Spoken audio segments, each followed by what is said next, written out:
Hello everyone, I am Nantendrex and welcome to this edition of Dream Smashers.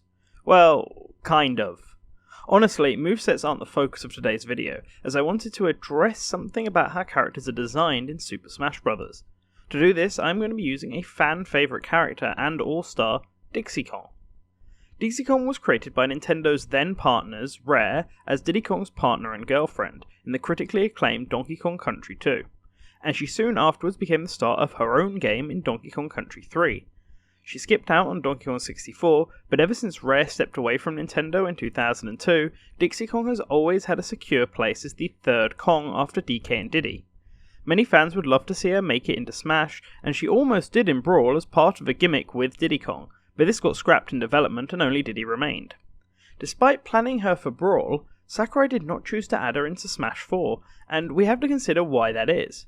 It could have to do with relevance. She did not appear in the series' soft revival Donkey Kong Country Returns, but I think there is another issue, and that is the focus of today's video. If Dixie Kong is added into Smash, I suspect she will be a semi-clone of Diddy Kong, and as such, not a priority for either the base game or possible future downloadable content.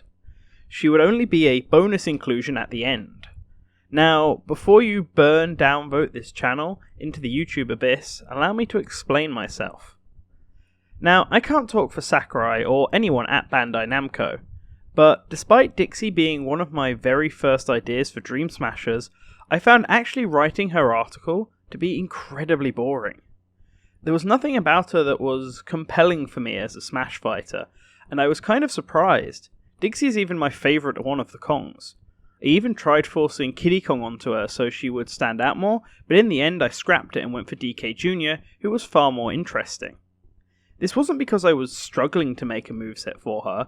There are a lot of movesets out there for Dixie Kong, with the one I'm showing on screen now being the most famous. But this moveset always bugged me, and it was the specials. In a desperate attempt to make her unique, the designer of this moveset grasped at anything to make her stand out, even relying on the guitar from her victory animation and her bubblegum in her idle animation as actual moves. It didn't feel at all like something Sakurai would do. But the debatable quality and accuracy of her moveset isn't what would make Dixie a clone. No, the problem is that visually and conceptually, she doesn't bring anything distinct to the roster. The best way to explain this is by using silhouette theory. Now, silhouette theory is the idea that something must be visually distinct purely by its silhouette alone.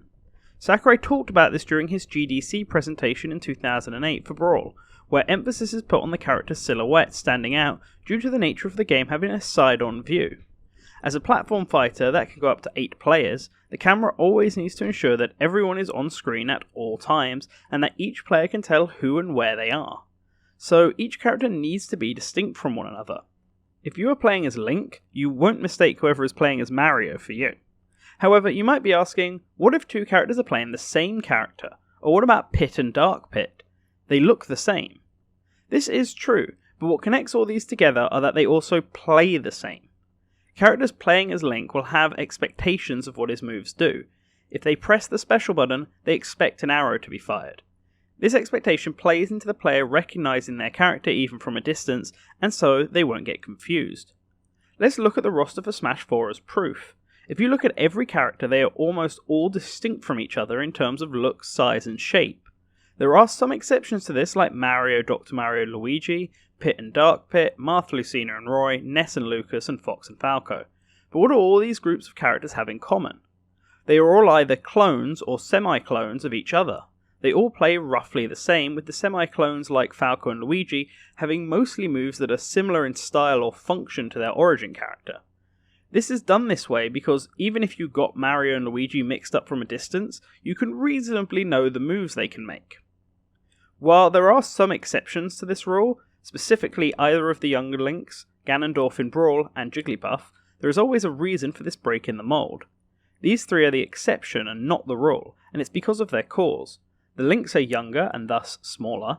Jigglypuff was the original joke character before Pichu, so confusing the player is her thing. And Ganondorf is big and intimidating, although he's cursed to be like Captain Falcon because he started as a clone. So what does this mean for Dixie? Well, let's take a look at her side by side with the character she would be cloned from, Diddy Kong. If you take a look in both the original country games and Tropical Freeze, Diddy and Dixie are the same height and have similar shapes due to both being primates. The big difference between the two are minor. Dixie has her hair and no tail, and Diddy is the reverse. This is enough to make them slightly unique, but not enough a distinction to be fully unique visually. They also both fill the small ape niche in the roster. Then we have the moveset, which is where the Dream Smasher part comes in. If you take a look at Diddy Kong's animations, excluding Victory and Taunts, which are distinct for every character, you will see there are only 4 moves that Diddy Kong does that Dixie can't. It's a very small amount, and while it's enough to show she can't be a one-to-one clone like Dark Pit is, she can easily be a semi-clone, which does fit her more, as even if all of Diddy's moves work for her, she would need the hair twirl and the ability to glide through the air in order to feel like Dixie, and not just Diddy in drag. So, the 4 moves we need to change are Diddy's third jab, where he slaps with his tail behind him, his ledge recovery attack, where he again swings with his tail, and then his up special with the jetpack, which in turn means her final smash would need to change as well. Replace the up special with the hair twirl from Tropical Freeze, this one is obvious, and then any move that uses the tail, just have her whip her hair instead. Sorted. Her final smash could be anything to do with her, from summoning Kiddy Kong to do the Kong Pow tag attack that she did with DK in Tropical Freeze, or the more likely choice, a copy of Donkey Kong's final smash, where she uses the guitar as reference to the musical instruments from 64, and her ability to play guitar. The guitar is more likely for a final smash than a standard special like so many try and force it to be. There are of course some other changes that can be made to Dixie as well to make her feel less like Diddy. I mentioned the ability to glide, but maybe also picking up boxes or opponents with her hair, lifting them over her head like DK does. You could also slightly alter some of her standard attacks, but the point is you don't really need to. Although changing her dash attack to the one from her games and not Diddy's cartwheel also makes sense. As for the rest of her special, well, Diddy's banana peel and monkey flip work with Dixie, with no issues. Then for her standard special, she has a gun in Tropical Freeze that fires bouncy bubblegum bullets, so just replace Diddy's peanut pop gun with that. It can even control the same, but weaker and without the potential backfire. Simple. Dixie Kong can easily stay in character while existing as a semi-clone, and it's because of this that I think Sakurai would not plan for her from the start. He certainly knows she is popular, but there are other popular picks that are more unique. King K. Rool and even Cranky Kong are 2 Donkey Kong reps that could potentially add more interesting moveset ideas than Dixie. But as Dixie can't be a straight up clone, Sakurai needs to be in a situation like he was in Brawl rather than in Smash 4. Or, if he sees it as an easy addition, maybe he'll just add her for the fans. But either way, her only shot is as a semi-clone. Now before everyone jumps on me and treats me like some kind of Dixie hater, I want to stress both that Dixie is my favourite Kong, and that this issue does not just affect her. Dark Samus from Metroid is in the exact same boat. Her assist trophy shows she is unique enough from Samus that a full clone wouldn't work, but visually she is basically identical. As a silhouette they are practically indistinguishable, and the same would probably go for Daisy from Super Mario, unless they decided to go with her sports gear instead of her more common dress. They'd be too similar visually, but not a straight up clone because the vegetables and Toad wouldn't work for her. I could go on and on with comparisons like Marth and Alphonse, Meta Knight and Galactolite, and even the likes of Ness and Olimar with any other playable character from their game. This is going to apply to any of the newcomers we will see in Smash for Switch. Inkling looks nothing like any other character on the roster, and this is most likely going to stay the same for every character we see get added, outside of the last minute clones we will inevitably get. But that is all I wanted to say today. This video isn't here to antagonise any fans of these characters, and I personally would love to see Dixie make it in.